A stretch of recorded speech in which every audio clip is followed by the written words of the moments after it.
नमस्ते दोस्तों, एक बार फिर स्वागत है आपका अपने इस YouTube चैनल पे, जिसमें हम आज पढ़ेंगे अर्थशास्त्र। अर्थशास्त्र 11th की पुस्तक अर्थशास्त्र में सांख्यिकी का छठा अध्याय परिक्षेपण के माप का भाग 1। इसके पिछले अध्याय में हमने पढ़ा था जिसमें कि हम प्रतिनिधि मान निकालना सीखते माध्यिका बहुलक के द्वारा, जिसमें हमें आंकड़ों के अंदर के परिवर्तनशीलता को हम नहीं मानते थे। तो हम इस अध्याय में आंकड़ों के अंदर जो परिवर्तनशीलता आती है उसे नापने का प्रयास करेंगे। जैसे कि आप सुनते होंगे कि पूरे इस समाज के या किसी गांव के या किसी शहर के कि औसत आय कितना है। तो औसत आय जब हम सुनते हैं तो हमें लगता है कि प्रति व्यक्ति 10,000 रुपया कमाता है। बताते हैं कि इस शहर का प्रति व्यक्ति आय 10,000 रुपया, अर्थात हम सोचते हैं कि यह शहर बहुत अमीर। या एक घर के बारे में सोचिए कि एक घर में 5 सदस्य हैं, सभी सदस्य अगर 2-2 हजार रुपया कमाते हैं तो प्रति व्यक्ति कितना हुआ? 2-2 हजार हुआ। तो 100 व्यक्ति जब बराबर बराबर कमाएंगे तभी तो 2-2 हजार रुपया प्रति व्यक्ति।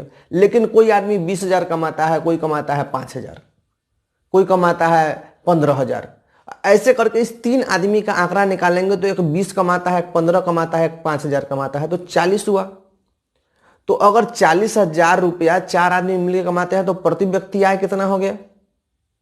तो 4 से भाग देंगे अगर 40,000 में तो 10,000 रुपया प्रति व्यक्ति आय हुआ। लेकिन एक आदमी कमाता है 20, एक आदमी कमाता है 10 और 2 आदमी कमाता है 5-5।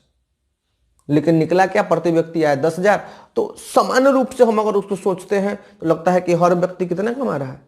10-10 हजार रुपया कमा रहा है, औसत निकाले। लेकिन उसकी परिवर्तनशीलता को हम नहीं समझ पाते। तो परिवर्तनशीलता को समझना बहुत जरूरी है जब हम आंकड़ों के बारे में पढ़ते हैं कि कितना आंकड़ा का प्रसरण क्या है, आंकड़ा का कितना प्रसार है, कितना ज्यादा कम होते रहता है आंकड़ा, इसके बारे में। तो आंकड़ों के परिवर्तनशीलता को जानने के लिए मुख्यतः 4 विधियां हैं कि विचरण भिन्नता के विस्तार को निर्धारण करने के लिए कुछ निश्चित माप है, जिसे हम कहते हैं परास, चतुर्थक विचलन, माध्य विचलन और मानक विचलन। तो आज हम पढ़ेंगे परास और चतुर्थक विचलन के बारे में। परास क्या होता है कि जब पूरा आंकड़ा है, जितना भी आंकड़ा आपके पास है, उसके उच्च सीमा सबसे ज्यादा और सबसे निम्न मान को लेके उच्च सीमा से निम्न सीमा को घटा देते हैं तो वही निकलता है क्या? परास। और दूसरा है चतुर्थक विचलन, जिसमें क्या करते हैं? चतुर्थक विचलन में क्या होता है? 4 बराबर भागों में बांट देते हैं। 4 बराबर भागों में जब उसे बांट देते हैं तो उससे QD निकालते हैं कि Q3 - Q1/2 से। लेकिन क्या होता है, ये इन दोनों में क्या है कि परास में क्या है कि उच्च सीमा कितना भी हो, मान ले उच्च सीमा अगर हम परीक्षा दे रहे हैं तो किसी परीक्षा का प्राप्तांक का उच्च सीमा 100 और कम से कम 0। तो उच्च सीमा 100 में से 0 घटाएंगे तो परास कितना आ जाएगा? परास आ जाएगा 100। तो बीच का अंक कितना भी परिवर्तन कर ले तो परास में उसका मान आसानी से परिवर्तन हो जाने से उससे कोई फर्क नहीं पड़ता है। इसमें क्या होता है कि हम देखते हैं कि किसी शहर का उच्चतम तापमान टीवी पर रोज देखते हैं, उच्चतम तापमान इतना, न्यूनतम तापमान इतना, उच्चतम मान इतना, न्यूनतम मान इतना। ये बहुत सुविधाजनक है परास की, सबसे ज्यादा और सबसे कम निकाल के हम किसी भी चीज को दिखा देते हैं।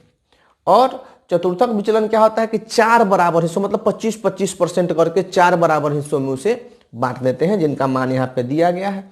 इस नियम को हम अभी असमूहिक आंकड़ों के परास और चतुर्थक विचलन का परिकलन करके हम अभी देखेंगे।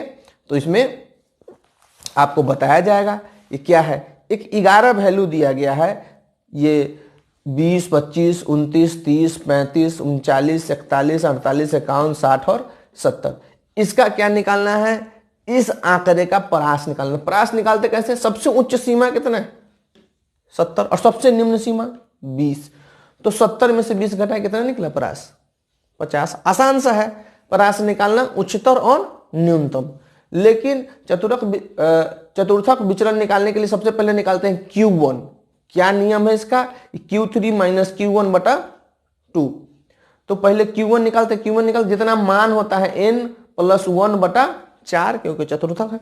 तो कितना है 11 है, 1 2 3 4 5 6 7 8 9 10 और 1 11, 11 में 1 जोड़े तो क्या हो गया 12/4, मतलब तीसरा पद जो इसका है वो क्या है Q1 है, कितना है 29।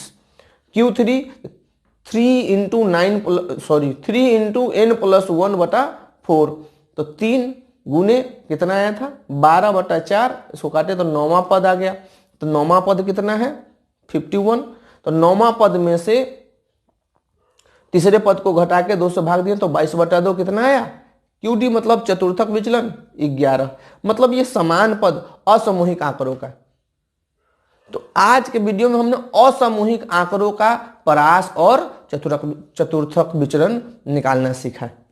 इसी का बारंबारता वितरण के लिए परास और चतुर्थक का विचलन कैसे निकालते हैं, तो हमने एक बारंबारता वितरण दिया है और इसके बारे में हम इसे विस्तार से पढ़ने के लिए इसके अगले वीडियो में हम इसके बारे में पढ़ेंगे। तो हर तरह से निपुणता से सही से हर आंकड़े का जानकारी अगर हमें हो जाएगा तो हम सांख्यिकी के सवालों का आसानी से जवाब दे पाएंगे। और बहुत महत्वपूर्ण है, ये सिर्फ एक विषय के रूप में नहीं, हमारे जो व्यवहारिक जीवन है उसमें भी इसका बहुत महत्व है। तो आज के वीडियो में इतना ही। आपको ये वीडियो कैसा लगा कमेंट्स में जरूर बताइए। और हाँ, अभी तक आपने अगर इसे सब्सक्राइब नहीं किया तो सब्सक्राइब कीजिए और ज़्यादा से ज़्यादा पढ़ने के भाव से इसे पढ़िए, ज़्यादा से ज़्यादा जानकारी प्राप्त करने के लिए इसे पढ़िए। ये सिर्फ 11th के लिए ही नहीं, जिस भी क्लास में आप इकोनॉमिक्स पढ़ते हैं उसके लिए बहुत महत्वपूर्ण।